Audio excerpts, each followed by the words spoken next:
मन के आनंद ले થઈ જાય एवं मेहरारू अपना पति के मनावत है सुनो हमार बात सुनो हिंदी आओ लेकिन वो आवत नहीं कैसे कोना भाव है गुड़िया यादव बाबा स्वामीनाथ यादव ग्राम सिंह 12 साल की वाली आप जहां भी बारी मंच के पास आ जाए मंच के पास गुड़िया यादव मंच के पास आ जाए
तो आपके सबके गाना गाएगा।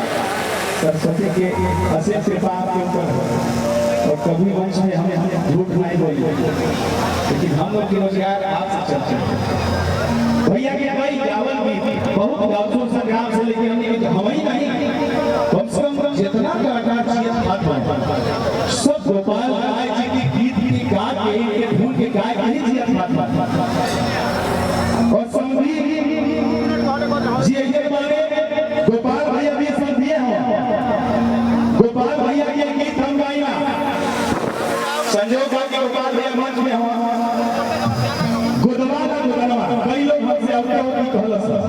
बिल्कुल बिल्कुल भैया बाबा, लेकिन पहले लाइट वाला में हम कहते नहीं, लाइट जे भी बाटे एने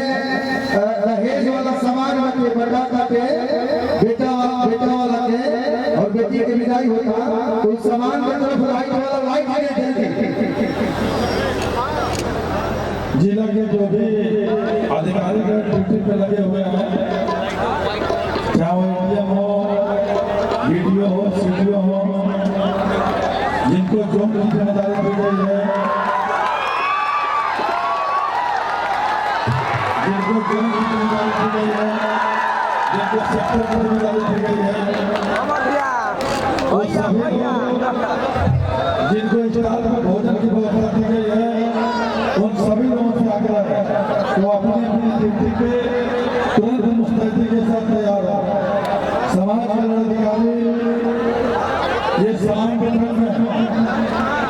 जो भी लाइट वाले हैं लाइट की व्यवस्था देख रहे हैं, उनसे आग्रह है कि ढंग से टाइम से लाइट का इंतजाम करावें ताकि जो भी बल बंधु को विदाई का सामान दिया जा रहा है